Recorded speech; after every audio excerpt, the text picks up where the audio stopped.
एक छोटे से गांव में एक छोटा सा स्कूल था जहां सब अपने अपने सपनों के लिए मेहनत करने में लगे हुए थे।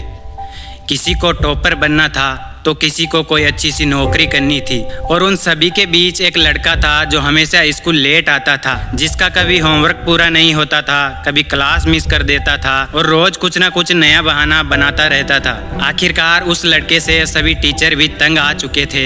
दोस्त भी रोज उसका मजाक उड़ाते थे, अरे इससे कुछ नहीं होगा, ये तो नालायक है, ये कभी आगे बढ़ ही नहीं पाएगा। और फिर एक दिन अचानक वो लड़का स्कूल ही नहीं आता। तब किसी ने भी नोटिस नहीं किया।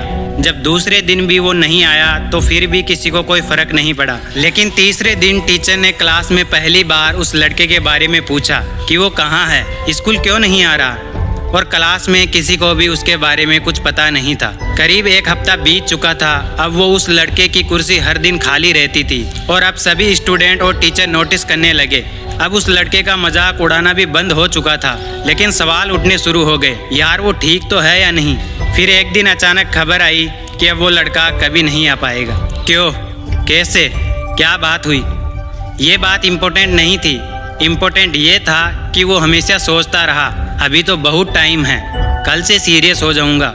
लेकिन उसका कल शायद कभी आया ही नहीं और उसकी वही कुर्सी आज भी खाली थी। लेकिन अब वो सिर्फ एक सीट या कुर्सी नहीं थी, वो एक याद, एक रिमाइंडर बन चुकी थी कि टाइम अनलिमिटेड नहीं है, टाइम बहुत सीमित है।